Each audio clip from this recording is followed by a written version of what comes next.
Hi guys, నేను ఇవాళ రాయలసీమ కారం దోశ ఎలా తయారు చేసుకోవాలో చూపిస్తున్నాను అనమాట. దానికోసం నేను 1 కప్పు మినపగుళ్ళు అయితే తీసుకున్నాను. సేమ్ అదే కప్పుతో 2 కప్పులు బియ్యం, అందులోనే 1 గుప్పుడు పచ్చిశనగపప్పు, 1 స్పూను మెంతులు, ఇవన్నీ కూడా శుభ్రంగా కలిపేసుకుని కడిగేసి 8 అవర్స్ నానబెట్టుకుని దీన్ని గ్రైండ్ చేసుకుందాం దోశ పిండిలాగా. 8 అవర్స్ నానిన తర్వాత నేను వెట్ గ్రైండర్ లో పిండిని అయితే రుబ్బేసుకున్నాను అనమాట. ఈ విధంగా అయింది. దీన్ని ఒక 4 అవర్స్ గనక బయట ఉంచితే కొంచెం పిండి అన్నది కొంచెం నానుతుంది, అప్పుడు దోశ బాగా వస్తుంది. ఇప్పుడు మనం కారం దోశకి కారం కావాలి కదా, అది ఎలా తయారు చేసుకోవాలో చూపిస్తాను. ఇది దీని పక్కన ఉంచుకుందాము. ఒక 1/2 గ్లాస్ వాటర్ అయితే నేను కాసుకున్నాను అనమాట. ఇందులో ఒక 8 ఎండుమిరపకాయలు నానబెట్టుకుందాము. దీంతో చట్నీ చేసుకోవాల్సి ఉంటది. దీన్ని ఒక 1/2 అవర్ అయితే మిరపకాయలని నాననిద్దాము. మిరపకాయలు నానబెట్టుకున్నాం కదా, అందులో కొంచెం చింతపండు కూడా వేసుకుని నాననివ్వాలి. ఇది కూడా 1/2 అవర్ అయితే ఇట్లా నానబెట్టుకుందాం.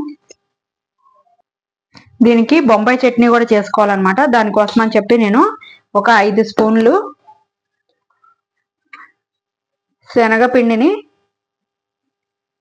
5 స్పూన్లు తీసుకోవాలి.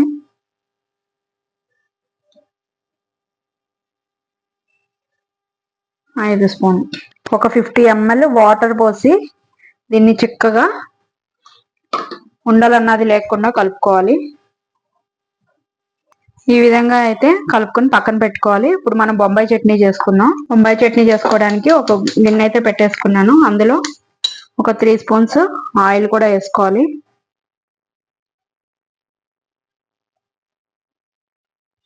పూరీ కూర వేరు, బొంబాయి చట్నీ వేరు అనమాట.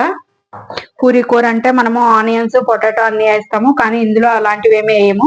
ఆయిల్ కాగిన తర్వాత 1 స్పూను జీలకర్ర, ఒక 1/2 స్పూను ఆవాలు వేసుకుని అది కొంచెం వేగిన తర్వాత ఇందులో 3 పచ్చిమిరపకాయలు, కొంచెం కరివేపాకు వేసుకుని బాగా కలుపుకోవాలి. పచ్చిమిర్చి కరివేపాకు వేగేంత వరకు కలుపుకుందాం. ఇందులో 1 స్పూను సాల్ట్, ఒక 1/2 స్పూను పసుపు, 250 ml వాటర్ అయితే ఇందులో యాడ్ చేస్తున్నాను నేను. ఇప్పుడు వాటర్ కాగిన తర్వాత ఈ శనగపిండిని అందులో వేసుకుందాం. First water boil అవనిద్దాం.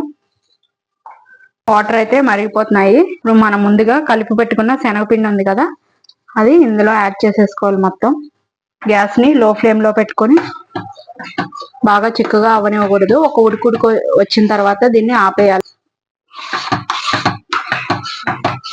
ఈ విధంగా ఉండాలి. గ్యాస్ ఆఫ్ చేసేసుకుందాం. బొంబాయి చట్నీ రెడీ అయిపోయింది కదా, దీన్ని పక్కన ఉంచేసుకుందాం. మనకి పల్లీ చట్నీ కూడా కావాలి కదా నంచుకోవడానికి, దానికోసం నేను పల్లీలు ఎంచుతున్నాను. ఒక 6 పచ్చిమిరపకాయలు అయితే వేసాను. ఇందులో 1 గుప్పుడు కరివేపాకు కూడా వేసి మనం వేయించుకోవాలి. ఎందుకంటే మనం పోపులో కరివేపాకు వేస్తే అందరూ తీసి పడేస్తారు. సో ఈ విధంగా గనక మన పల్లీ చట్నీలో వేయించేటప్పుడే కరివేపాకు వేస్తే పేస్ట్ అయిపోతుంది. పల్లీలు కూడా ఫ్రై అయిపోయినాయి అనమాట. నేను స్టవ్ అయితే ఆఫ్ చేసేసుకుంటున్నాను. ఇది చల్లారిన తర్వాత మనం పల్లీ చట్నీ కూడా చేసేసుకుందాం. పల్లీ చట్నీ అయితే చేసేసుకుంటున్నాను. మనం ఫ్రై చేసుకున్న పల్లీలు ఉన్నాయి కదా, ఇప్పుడు ఇందులో 4 వెల్లుల్లిపాయలు, పచ్చి వెల్లుల్లిపాయలు వేయాలి. 1 స్పూన్నర సాల్ట్ అయితే వేస్తున్నాను నేను. ఈ క్వాంటిటీకి వేసి మెత్తగా పేస్ట్ చేసేసుకుందాం పల్లీ చట్నీ. పల్లీ చట్నీ అయితే రెడీ అయిపోయింది. దీన్ని ఒక బౌల్లోకి తీసేసుకుందాం. పచ్చి వెల్లుల్లిపాయ వేస్తే చట్నీ చాలా బాగుంటుంది అనమాట టేస్ట్.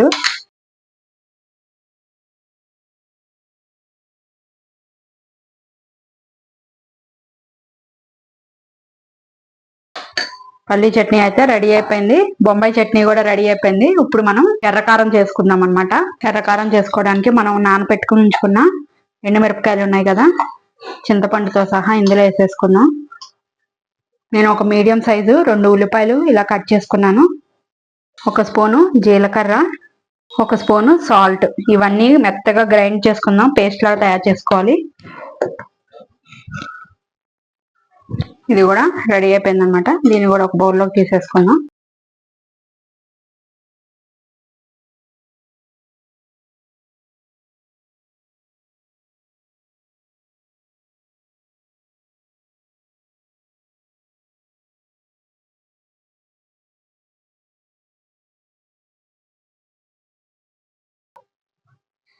మిరపకాయ పేస్ట్ కూడా రెడీ అయిపోయింది. దోసపిండి గ్రైండ్ చేసుకున్నది ఉంది కదా, అందులో ఒక స్పూను సాల్ట్ వేసుకుందాం.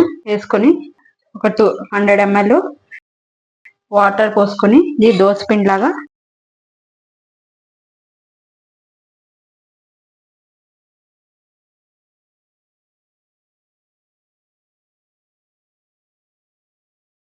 కొంచెం పులిస్తేనే బాగుంటది. అప్పటికప్పుడు రుబ్బి పిండితో దోశ వేసుకుంటే అంత టేస్ట్ ఉండదు.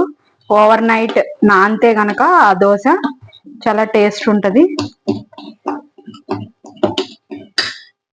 కన్సిస్టెన్సీ అన్నది ఈ విధంగా ఉండాలి దోశ పిండిది, అప్పుడే పలుచగా వస్తాయి దోశలు. దోశ పానం పెట్టేసుకుందాం. ఈ లోపు గ్యాస్ అయితే వెలిగించేసుకున్నాను. పానం అయితే వేడెక్కుతుంది. వేడెక్కగానే దోశ వేసుకుందాం. పానం అయితే వేడెక్కిపోయింది అనమాట. ఇప్పుడు ఒక స్పూన్ ఆయిల్ వేసుకుని, ఇది నేను క్యాస్ట్ ఐరన్ ప్యాన్ అయితే యూజ్ చేస్తాను కదా, డైరెక్ట్ దోశ వేస్తే ఎప్పుడు రాదు. కొంచెం ఆయిల్ వేసుకుని ఇలా టిష్యూ పేపర్తో తుడుచుకోవాలి. తుడిచిన తర్వాత ఇప్పుడు దోశ వేసుకుందాం.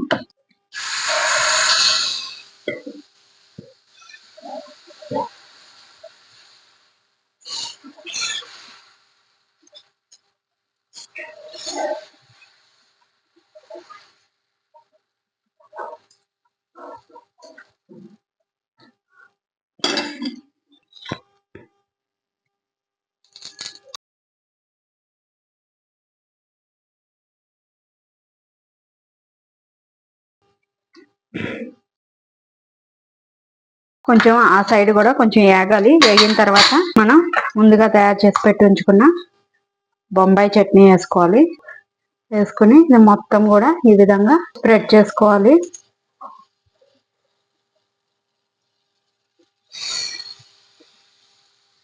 ఇందు మీద కొంచెం ఉల్లిపాయ కారం చట్నీ ఉంది కదా, అది కూడా రాసేసుకోవాలి.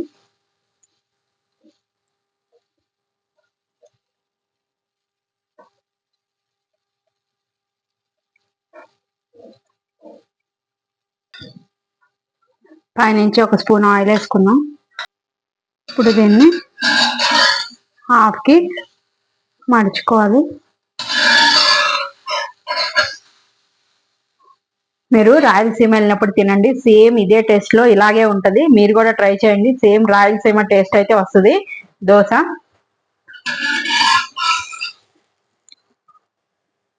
నేను సర్వింగ్ ప్లేట్ లోకి అయితే తీసేసుకున్నాను. నేను పల్లీ చట్నీతో అయితే సర్వ్ చేస్తున్నాను. సెంట్ అయితే చాలా బాగా వస్తుంది. మీరు కూడా తయారు చేసుకుని ఈ రాయలసీమ కారం దోశ ఎలా ఉందో నాకు కామెంట్ రూపంలో చెప్పండి. Thank you guys.